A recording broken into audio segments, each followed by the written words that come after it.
안녕하세요. 미술사가 담지 못한 그림 이야기 이충렬입니다.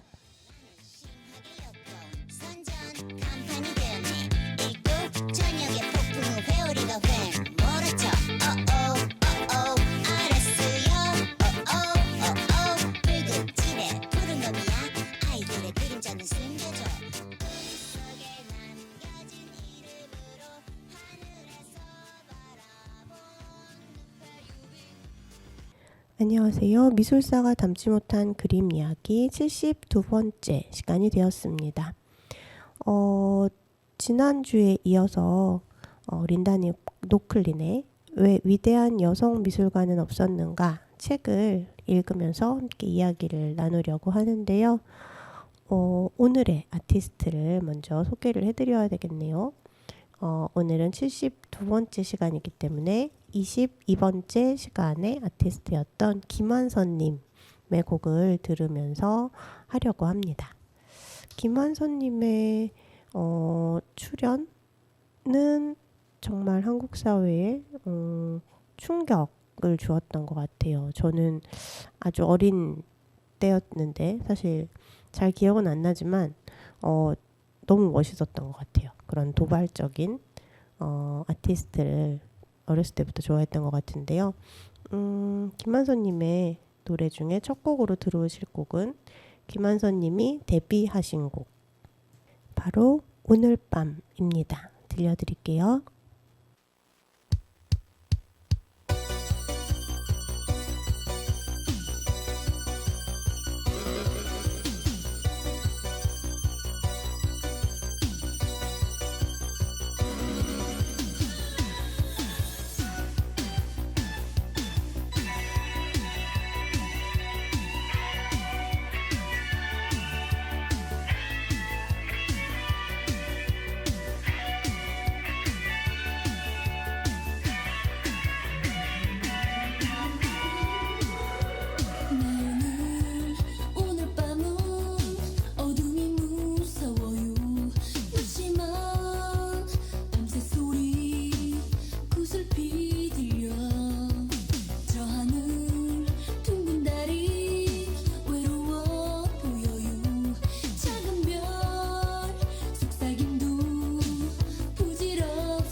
정다웠던 옛날이 어둠 속에 묻히고 이제 우리 서로가 남인가 꿈만 같던 옛날이 안개 속에 사라져 이제 나 홀로 되어 남아있네 저 하늘 둥근 달이 외로워 보여요 작은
네, 김한선님의 오늘 밤 들으셨습니다. 김한선님의 데뷔곡인데요.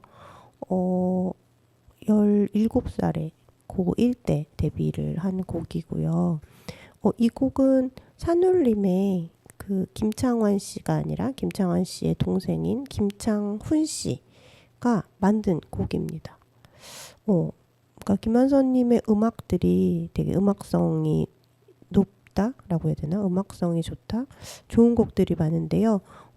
그쵸. 노래를 만드신 분들의 이력, 경력도 대단하죠. 근데 저는 산울림의 김창훈님이 이 노래를 주신 거는 몰랐다가 여러분께 소개해드리기 위해서 찾아보고 알아서 또 다시 놀랐습니다. 이 김한선님 같은 경우에는 외모가 평균의 한국 사람들과 매우 달라서 그 겉모습 그리고 너무너무 화려하고 세련된 무대 매너, 춤 뭐 이런 것들 때문에 음악성이나 아니면 가창력이 저평가된 되게 어떻게 보면 비운의 뮤지션인 것 같기도 합니다. 오늘 김한선님의 노래도 많이 들려드리도록 할게요. 지난 시간에 이어서 왜 위대한 여성 미술가는 없었는가 최근에 나온 책의 서문을 읽고 있습니다. 이 서문은 아직 린다 노클린 님의 글이 아니라 캐서린 그랜트라고 하는 여성 미술사학자의 이 린다 노클린의 글의 의미를 풀어주고 있는 부분입니다. 15쪽의 넷째 줄까지 지난 시간에 읽어서 그 다음 5째 줄부터 읽으며 이야기 드리도록 할게요. 30년 후인 2001년 노클린은 페미니즘 미술사를 1970년대에 어떤 식으로 세워야 했는지 탐구했다. 그러니까 1970년대에 페미니즘 미술사를 세울 때 어떻게 해야 됐었는지를 30년 후에 다시 회상했다는 건데요. 문장이 이래서 좀 헷갈리는 것 같아요. 계속 읽어볼게요. 새로운 재료를 찾아야 했고 이론적 기반을 마련해야 했으며 방법론을 점차 발전시켜야 했다. 이건 따옴표가 되어 있는 인용입니다. 왜 위대한 여성 미술가는 없었는가 30년 후라는 글에서 그는 페미니즘 미술사는 말썽을 일으키고 의문을 제기하며 가부장적인 비둘기장 보금자리 가로에 있습니다. 가부장적인 보금자리를 헤집어 놓기 위해 존재한다고 주장한다. 여기서 말썽은 1971년에 천재와 위대함의 개념을 예리하게 분석해낸 것, 또 그와 더불어 지금 하는 일이 여성해방운동이라는 동시대적인 맥락에 적합한지 상상할 수 있게 만든 것을 뜻한다. 이보다 훨씬 이전부터 노클린은 소외당하거나 타자화되는 위험에 대해 생각했고 그 위험이 급진적 형태의 학문에 어떤 영향을 미칠지 고민해왔다. 간결하면서도 자주 인용되는 또 다른 글에서 노클린은 내 생각에는 그 어떤 것도 자아와 역사의 교차점보다 더 흥미롭거나 더 가슴 아프거나 더 포착하기 어려운 것은 없다고 언술한다. 여성해방운동의 경험을 포함해 본인의 지식이 어떻게 형성되었는지 되짚어보는 글의 일환으로 노클린은 어떻게 자신이 미술사적 작업을 위해 하나의 접근 방법을 거부하게 되었는지 묘사한다. 또한 어떻게 개인적인 경험, 정치이론, 사회사뿐만 아니라 도상학과 같은 전통적인 미술사의 방법들까지 전부 끌어들이는 맞춤형 방법론을 발전시켰는지에 대해서도 썼다. 자아와 역사의 교차점을 설명하기 위해 그는 1948년에 다녀온 영국 여행을 언급한다. 그곳에서 노클린은 17세의 나이에 처음으로 자신이 브루클린 출신의 유대인이라는 사실을 깨달았다고 한다. 스스로 지배적인 문화 구조와 관련해 주변부에 놓여 있다고 느꼈고 또 백인 남성의 관점을 자연적인 것으로 받아들이는 모든 상황을 의문시했다. 이 두 가지 깨달음은 노클린으로 하여금 평생토록 정체성과 그 재현에 대해 숙고하게 만들었다. 그는 젠더에 관한 탐구뿐 아니라 엄청나게 풍부한 분야의 주제들을 넘나들었는데 이를테면 유대인의 정체성, 노화, 오리엔탈리즘, 모성성, 에로티시즘, 계급관계 등의 재현 등이다. 책을 읽는데 자꾸 제 이야기가 다른 생각이 끼어들어서 집중하기 어려운데요. 맞아요. 린다 노클린은 17살 때 미국이 아니라 영국을 가면서 자신이 유대인이라는 거, 자신이 주변부에 있다는 거, 자신의 위치에 대해서 입체적으로 알게 되었다고 하죠. 저도 여기에 너무 공감이 되는데 저는 17은 아니었지만 미술로 전공을 바꾸고 2년 동안 공부한 후에 3학년이 되기 전에 유럽 여행을 가서 제가 책에서 열심히 공부했던 것들을 미술관 박물관에서 보면서 뭔가가 크게 잘못되었다라는 거를 느꼈거든요. 그리고 쾰른 성당처럼 거대한 놀라운 문화의 결과물, 증거물 같은 것들을 보면서 감탄하기보다 너무 끔찍했습니다.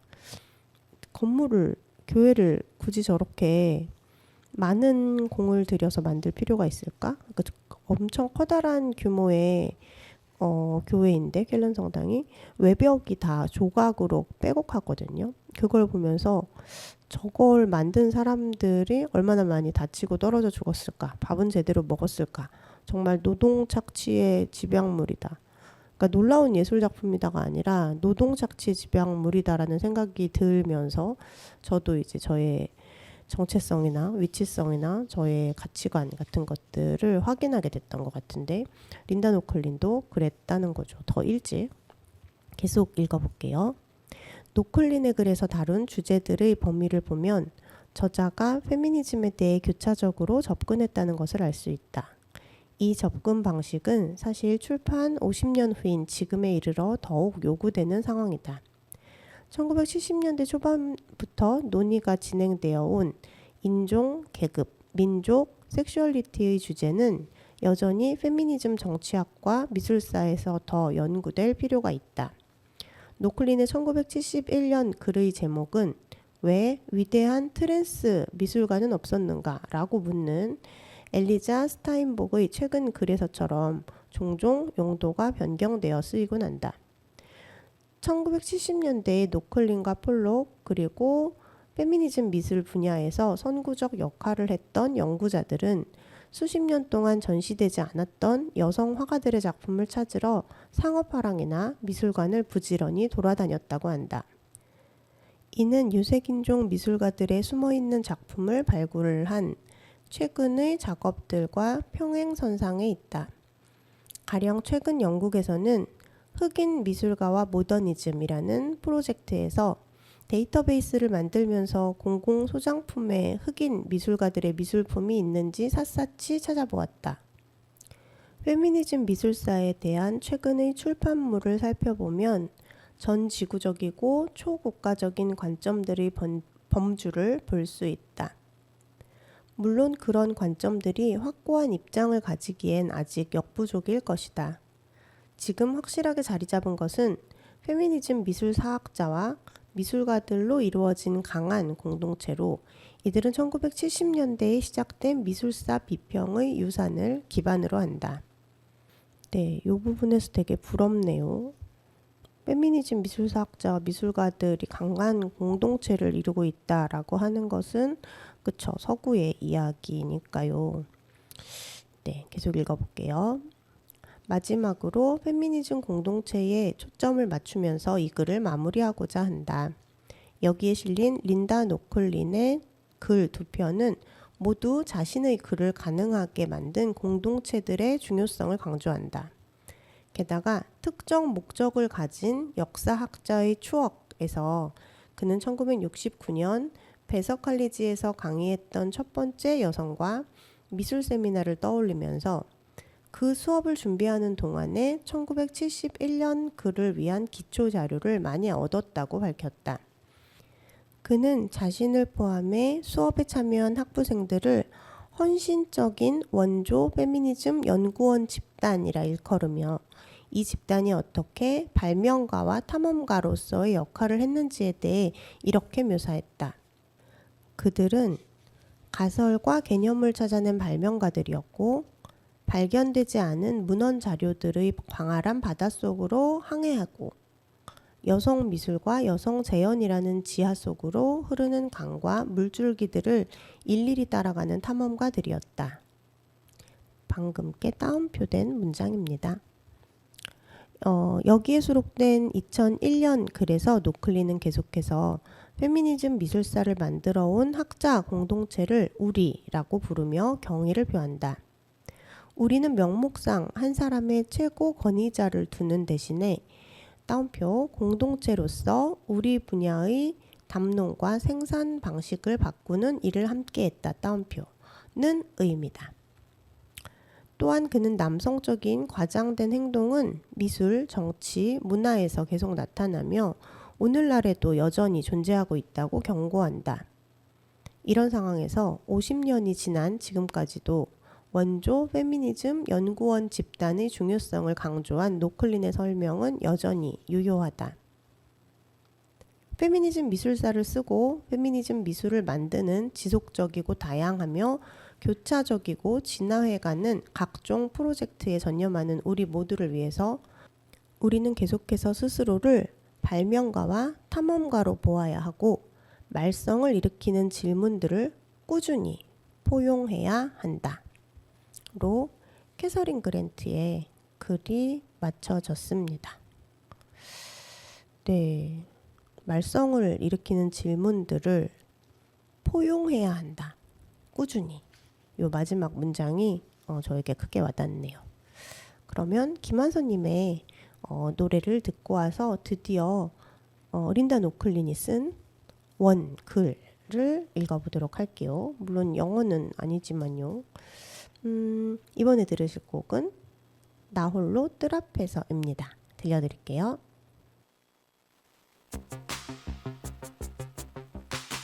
그리우면 나 홀로 뜰 앞에 나와 거니 일었었네.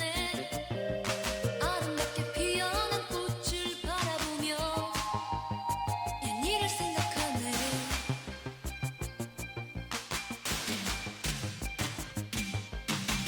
보고프면 나 홀로 까만 밤 하늘 쳐다보네.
네, 김한선님의 나홀로 옷들 앞에서 들으셨습니다.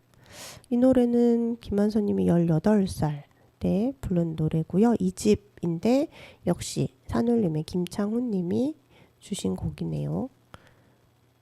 네, 드디어 린다 노클린의 1971년 1월에 아트뉴스에 실었던 글을 한글로 번역한 것을 읽어드릴게요.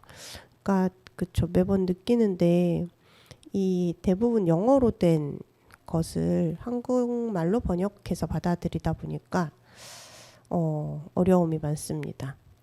네, 그래도 함께 열심히 이해를 하려고 노력을 해보도록 하지요. 네. 왜 위대한 여성 미술가는 없었는가? 최근 미국에서 일고 있는 페미니즘 운동은 사실 해방운동이다. 그러나 다른 급진적인 사회운동과 마찬가지로 이 활동의 동원은 주로 감정적인 것, 즉 개인적이고 심리적이며 주관적인 것이다. 다시 말해 페미니즘의 공격을 자동적으로 야기하는 기성상태란 어떤 것인지 지적인 기초 논제들을 찾아 역사적 분석을 하기보다는 현재 당장 필요로 하는 것만 문제시한다는 뜻이다. 페미니즘 운동도 다른 혁명들처럼 궁극적으로는 역사, 철학, 사회학, 심리학과 같은 다양한 지식과 학문들을 바탕으로 현재의 사회제도가 근간으로 삼는 이데올로기에 의문을 제기하는 것과 같은 방식으로 지적이고 이데올로기적인 기초까지 다루어야 한다. 만약 존 스튜어트 밀의 주장처럼 우리가 지금의 상태를 무조건 자연스럽다고 여긴다면 그러한 경향은 우리의 사회적 배치와 마찬가지로 학문적 연구 분야에도 적용된다. 학문 분야에서도 자연스럽다라는 전제는 의심되어야 하고 소위 실제라는 것이 무엇인지에 대한 신화적 근거가 만천하에 밝혀져야 한다. 그리고 여기서 여성이 암묵적으로 외부인의 자리에 놓여 독불장군같이 그 여자로 취급되는 것은 페미니즘의 걸림돌이 된다거나 주체를 왜곡시키는 것이 아니라 도리어 결정적인 장점일 수 있다. 왜냐하면 남녀 구별 없이 중립적으로 그라고 하는 것은 사실상 백인 남성을 자연스럽게 받아들인 결과이고 그 안에는 모든 학술적 문장의 주체로서의 그 남자라는 의미가 숨어 있기 때문이다.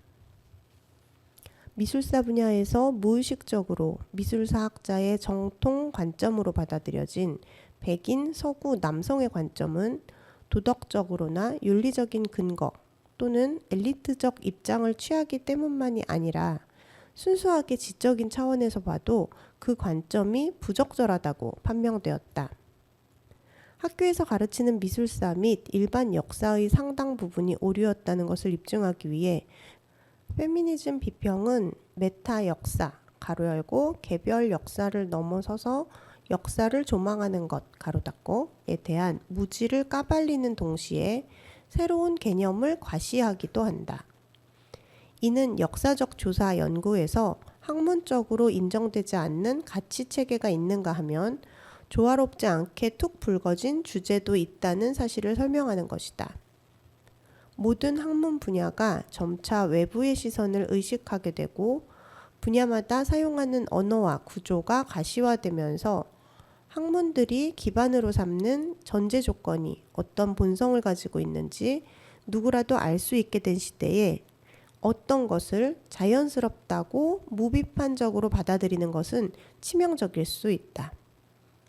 존 스튜어트 밀은 진정 정의로운 사회 질서를 만들기 위해 극복해야 할 지속적 불평등 중 하나로 남성 지배를 지목한 바 있다. 마찬가지로 우리는 그동안 지속된 남성 백인 주체성의 암묵적인 지배 현상을 역사적 상황에 대한 보다 적절하고 정확한 관점을 얻기 위해서 반드시 수정되어야 하는 일련의 지적 왜곡의 하나로 볼 수 있을 것이다. 존 스튜어트 밀처럼 참여적인 페미니즘 지성은 시대의 문화적 이데올로기나 특정한 전문 영역의 한계를 초월하며 여성의 문제를 다루는 데만 국한하지 않고 전반적으로 학문에서 결정적인 질문을 만드는 바로 그 방식으로 편견과 부적절함을 밝힐 수 있다.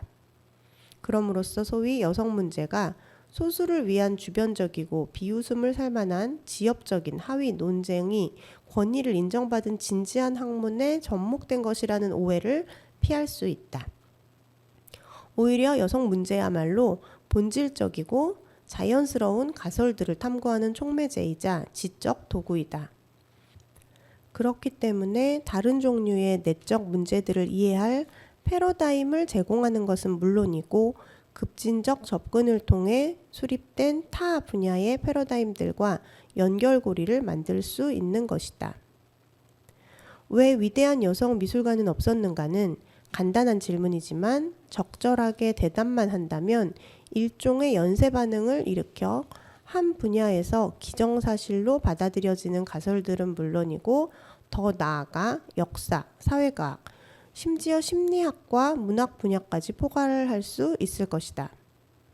이 질문은 학문의 발단 지점으로 거슬러 올라가서 지적 연구들을 전통적으로 분류해온 것이 단순 편의상 혹은 자연 발생적이라고 보는 대신 우리 시대에 의미 있는 질문을 다루기에 진정 알맞다고 믿어온 기본 전제에 도전장을 던질 수 있을 것이다. 예를 들어 그 끊임없는 질문이 가진 함의를 파헤쳐보자. 물론 이 질문은 적당하게 문구만 바꾸면 거의 모든 인간 노력의 영역에 적용할 수 있다. 만약 여성이 정말로 남성과 동등하다면 왜 위대한 여성 미술가들, 작곡가, 수학자, 철학자 혹은 그 비슷한 부류의 사람들이 한 명도 없었을까? 왜 위대한 여성 미술가는 없었는가는 이른바 여성 문제에 관한 논의의 배후에서 책망조의 질문으로 이해되었다. 그러나 페미니즘 쟁점과 관련해 대두되는 다른 많은 질문들처럼 그것은 또한 문제의 본질을 왜곡해 여성에게는 위대해질 능력이 없기 때문에 위대한 여성 미술가가 없는 것이다 라는 식으로 교묘하게 답을 유도하기도 한다. 그러한 질문 뒤에 숨겨진 가정은 광범하면서 정교하다. 가령 남근이 아니라 포공을 가진 인간은 의미 있는 어떤 것을 만드는 데에는 무능하다는 것이 과학적으로 입증되었다는 주장을 한 예로 들 수 있다. 그에 비해 상대적으로 열린 생각의 입장도 있다. 여성이 수년간 거의 평등한 상태를 누렸음에도 불구하고 그리고 어찌 보면 남성도 불이익을 당했는데도 예외적으로 여성만 시각예술에서 의미 있는 성과를 달성하지 못했다는 사실은 의아하지 않느냐는 것이다. 페미니스트가 취하는 첫 번째 반응은 주어진 미끼, 갈고리, 낚싯줄, 봉돌을 모두 삼키고 그 상태에서 질문에 대답하는 것이다. 이를테면 역사적으로 가치 있거나 제대로 인정받지 못했던 여성 미술가의 예를 발굴해 보여준다. 작품이 흥미롭거나 다작한 경력을 가졌다면 위대하지는 않더라도 적절한 명예를 회복시켜주고 무명의 꽃 그림 화가라든지 모작만 제작하던 화가일지라도 다시 발견해 그들을 위한 자리를 마련한다. 베르트 모리조가 스승 마네에게 의존한 여성 화가로 알려져 있다면 모리조가 생각보다 독자적인 화가였음을 밝힐 것이다. 일반적인 활동을 하는 전문 학자라면 누구라도 자신이 연구하는 미술가가 무시당하는 소수자가 아닌 연구할 가치가 있는 중요한 사람이라는 사실부터 논증할 것이기 때문이다. 네, 우선 여기까지 읽고 음악을 듣고 와서 구체적인 논증으로 들어가 보도록 할게요. 방금까지 읽은 내용은 사실 그렇게 어렵거나 복잡한 내용은 아니고 자세하게 그리고 반복해서 구체적으로 이야기를 해주기 때문에 제가 중간에 끊고 설명을 하지는 않았습니다. 김한선의 리듬 속의 그 춤을 듣고 와서 이어 읽어 드릴게요.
김한선님의 리듬 속의 그 춤을 들으셨습니다. 이 곡은 신중현님의 곡이죠.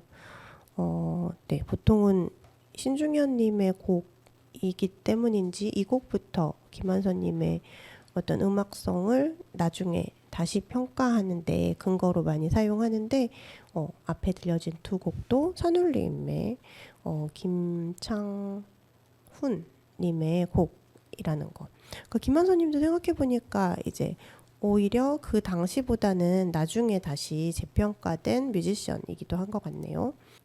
이 곡을 듣기 전에 읽었던 부분에서 그쵸, 백인 남성 지식인들의 관점을 당연하고 자연스러운 것으로 받아들인 것에 대한 의문이 되게 중요하고 필요하면서 여성 예술가들을 다시 발견하는 것이 필요하다 이런 이야기를 했어서 또 김한선님을 그렇게 연결시켜서 생각하게 되는 것도 있는 것 같습니다. 계속 이어서 읽어볼게요. 페미니즘 관점에서 수행되었든 아니든 이러한 노력은 1858년 웨스트민스터 리뷰는 영국의 개간지 이름입니다. 예, 웨스트민스터 리뷰에 나온 여성 미술가들에 대한 야심찬 기사나 앙겔리카 카우프만과 아르테미시아 젠틀레스키 같은 미술가에 대한 최근의 연구처럼 여성의 업적을 알게 될 뿐 아니라 일반 미술사 차원의 지식도 넓힌다는 점에서 확실히 시도될 가치가 있다. 하지만 그런 학문적 연구는 왜 위대한 여성 미술가는 없었는가라고 묻고 그 질문의 배후에 놓인 가정들에 대한 의문을 제기하지는 않는다. 반대로 뭔가 답하려고 시도하는 바람에 오히려 질문에 대한 부정적인 의미를 암묵적으로 강화하고 만다. 일부 현대 페미니스트들은 이 질문에 답하기 위한 또 다른 시도로 여성의 미술에는 남성의 미술과는 다른 종류의 위대함이 깃들어 있다고 주장한다. 이런 주장은 독특하고 쉽게 알아볼 수 있는 여성적 스타일이 있다고 가정한다. 여성스러운 스타일은 작품의 형식이나 표현적인 특질에서도 확연히 다르고 여성 고유의 상황과 특수한 경험을 바탕으로 둔다는 점에서도 차이가 있다는 것이다. 지금 말하는 일부 페미니스트들은 아마 2세대 페미니스트들을 말하는 것 같아요. 그러니까 이전에 1세대 페미니스트들이 남성과 같은 권리를 찾기 위해서 남성처럼 되고 남성의 위대함을 가지려고 했다면 그쵸. 2세대 페미니스트들은 여성성에 대한 가치를 부여하고 여성의 차이를 주장하죠. 아이고, 에어컨 소리가 엄청나게 크게 나서 네, 죄송합니다. 에어컨을 끄도록 할게요. 계속 읽어보겠습니다. 표면적으로는 충분히 합리적인 주장으로 보인다. 일반적으로 여성의 경험과 사회의 상황이 다르고 그렇기 때문에 미술가로서 여성은 남성과는 다를 수밖에 없다. 그리고 의도적으로 여성으로 묶거나 여성 경험에 대한 집단 의식을 형성할 목적으로 일부러 굳이 여성이라 표현하는 집단에 의해 만들어진 미술은 스타일이 여성스럽지 않더라도 여성성의 미술이라고 말할 수 있을 것이다. 하지만 불행하게도 그런 여성성의 미술은 아직까지는 일어나지 않은 가능성의 영역에 남아있다. 다뉴브 화파, 카라바초의 추종자들, 퐁타벤의 고갱 주변에 모여있던 화가들, 청기사파 또는 입체파들이라고 할 때 이 명확한 명칭들은 그가 속한 구성원들이 보여준 스타일과 표현상의 특징을 식별 가능하게 해준다. 간단히 잠깐 말씀드리면 다뉴브 화파는 다뉴브강 계곡 지역 쪽에서 발전한 풍경화 그 전통을 말하는 거고요. 카라바초의 추종자들이라고 하면 카라바초 예전에 다룬 적이 있는데 되게 광기에 휩싸인 사실은 폭력을 엄청나게 저지르고 살인을 하고 도망가기도 했던 그런 그림에서 엄청난 에너지와 광기를 엿볼 수 있는 그 카라바초의 추종자들이니까 그런 느낌의 이제 그림들을 이야기하겠죠.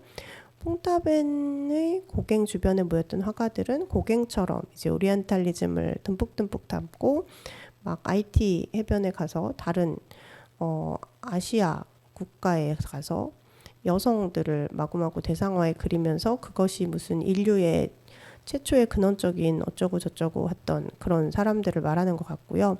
청기사파는 뭐 칸딘스키 같은 사람들을 이제 필두로 해서 푸른색하고 말을 많이 이렇게 상징하고 넣고 동물이 순수하다고 하면서 이제 그런 형식적으로 또 청기사파는 푸른색을 많이 쓰고 뭐 이렇습니다.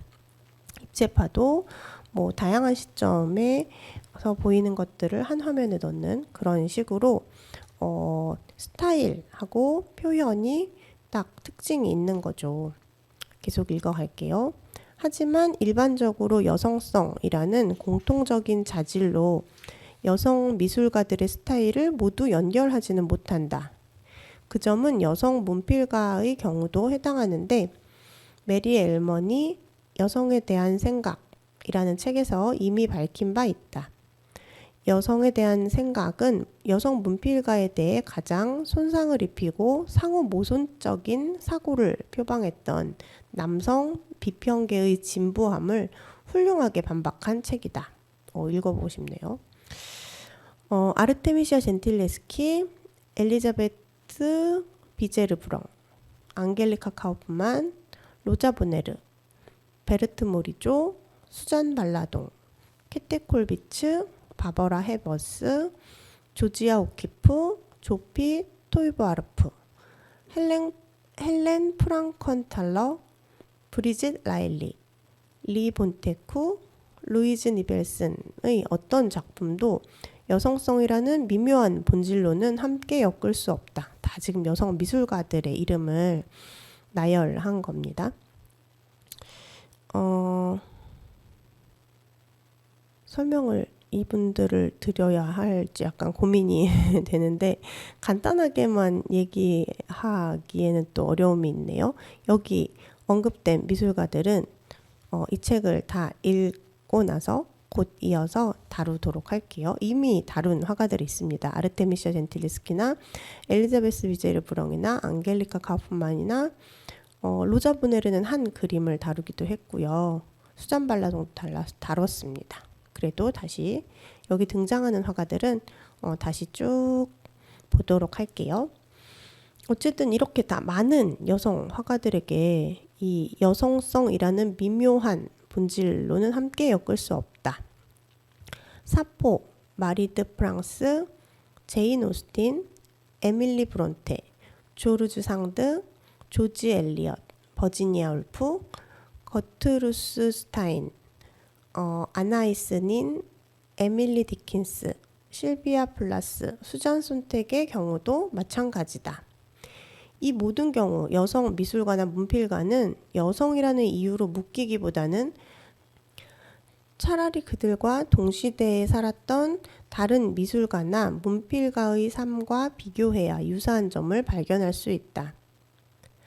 여성 미술가들은 매체를 다루는 데 있어 더 내향적이고 더 섬세하며 미묘한 분위기가 있다고 누군가 주장할 수도 있다. 하지만 위에서 언급한 여성 미술가 중 누가 오딜롱 르동보다 더 내향적이고 까미오코로보다 더 섬세하게 미묘한 분위기를 내며 물감을 사용하는가? 프라고나르가 비제르브렁보다 덜 여성스러운가? 이 또 새로운 이름들이 등장하는데 오딜롱 르동은 19세기 중반에 태어난 화가인데 그림을 보면 그쵸 막 여성스럽다라고 하는 사람들이 많이 해석할 만한 되게 약간 간질하면서 신경적이면서 소심하면서 뭐 그런 느낌들이 있고요. 까미요코로는 18세기 후반에 태어난 화가인데 엄청나게 네 진짜 그냥 이름을 화가를 모르고 보면은 일반적으로 여성스럽다라고 하는 그 고정관념에 딱 맞는 느낌입니다. 뭐 이거 어떻게 설명을 하죠? 그리고 프라고나르도 끝내줘요. 프라고나르도 파스텔화를 많이 그린 화가인데 그냥 그쵸 선입견의 지평에서 딱 보면 여자 그림 같은 그런 그림이라서 이렇게 린다 노클린이 예를 들고 있습니다. 계속 읽을게요.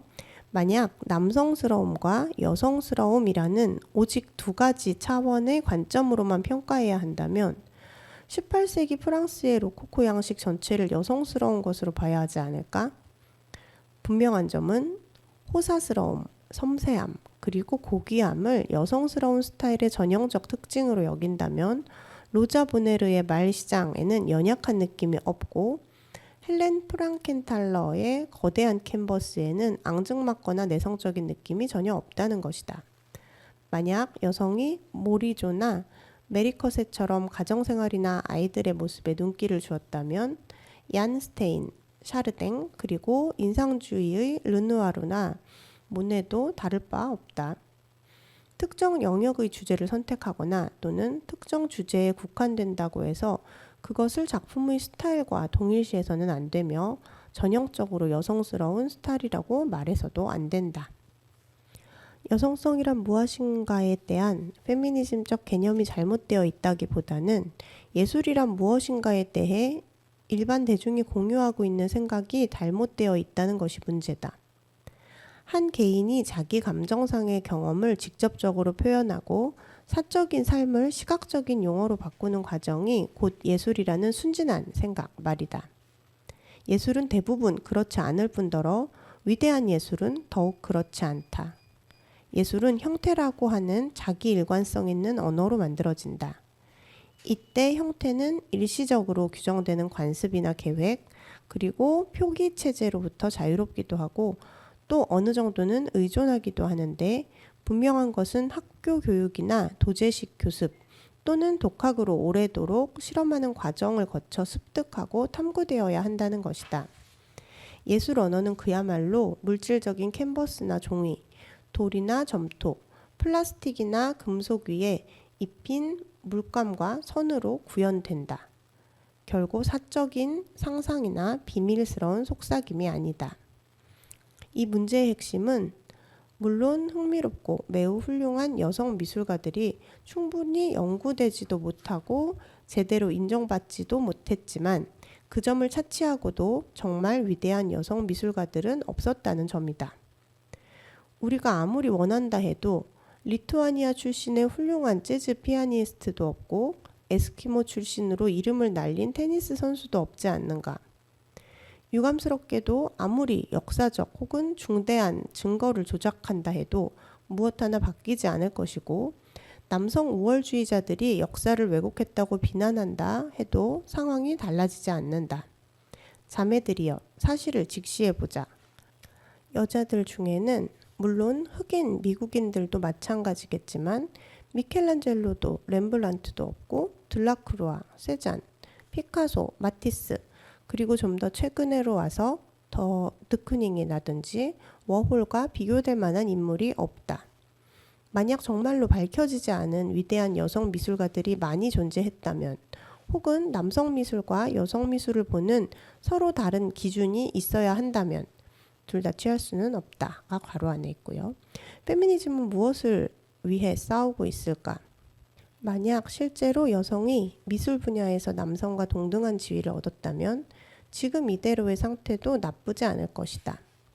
하지만 모두가 알고 있듯 우리의 현실은 예술 분야뿐 아니라 다른 분야에서도 백인 그리고 중산층 그리고 무엇보다도 남성으로 태어나는 행운을 갖지 못했던 사람들은 그들 중 여성이라면 더더욱 모욕과 주눅과 좌절을 느끼는 상황에 놓여 있다는 것이다.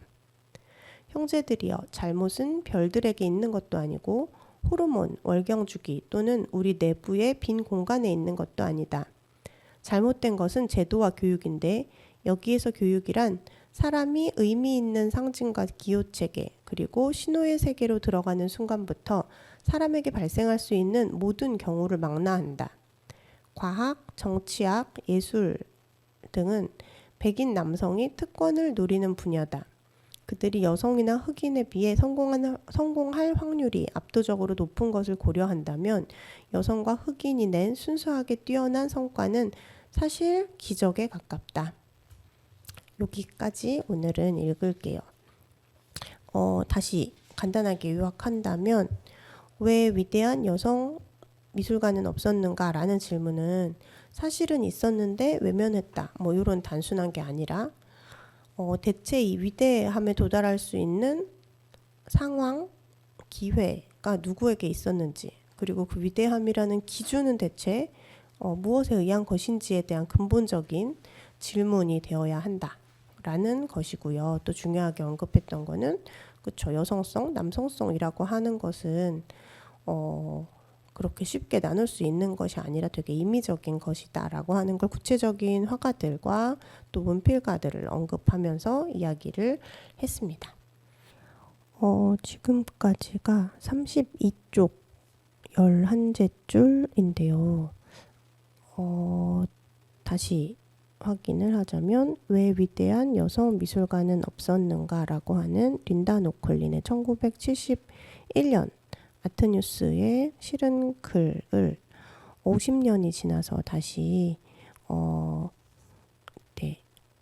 50년 지나서 다시 낸 책인데 여기에는 1971년이 30년 지난 2001년에 린다 노클린이 30년 전의 상황이 어땠는지를 다시 이야기해주는 글과 함께 있습니다. 그래서 119쪽까지가 본문이에요. 그러니까 본문은 아니죠. 역자 서문까지 포함이에요. 그래서 이 속도면 거의 2달 내내 읽을 수도 있겠구나. 뭐 1달 반쯤 걸릴 수 있겠다는 생각이 듭니다. 이 책을 읽기로 직접 아예 한 거는 그쵸. 제일 기본을 살펴보자는 것도 있었고, 그리고 사실은 제가 전시를 앞두고 있는데 머릿속이 온통 전시 생각이어서 막 강의를 하다가도 헷갈리고 막 좀 정신이 없습니다. 그래서 이 방송에 집중하기 어려운 상황 플러스 이참에 책을 읽고 기본을 함께 다져봅시다 라는 그런 이유였다는 걸 다시 말씀드리고요. 소리로 듣는 책이 잘 와닿지 않으시다면 혹은 소리로 책을 들었더니 더 궁금해지셨다면 책을 꼭 사서 봐주시면 좋을 것 같습니다. 이 방송은 방송통신위원회 방송통신발전기금의 지원사업을 통해 제작되었습니다. 아직 남은 여름 동안도 건강 잘 돌보실 수 있기를 바라고, 이 산소처럼 숨쉬듯이 말하는 저의 건강에 대한 이 열망을 저도 좀 생각을 해볼게요. 건강하든 건강하지 않든 건강이 뭐든 몸과 마음을 잘 돌보실 수 있는 날들, 그리고 돌보지 못하더라도 절대 자책하지 않는 날들 지내다가 다음 주에 만나면 좋겠습니다. 마지막 곡으로는 김한선님의 가장무도회라는 곡 들려드리도록 할게요. 잘 지내다 만나요. 안녕.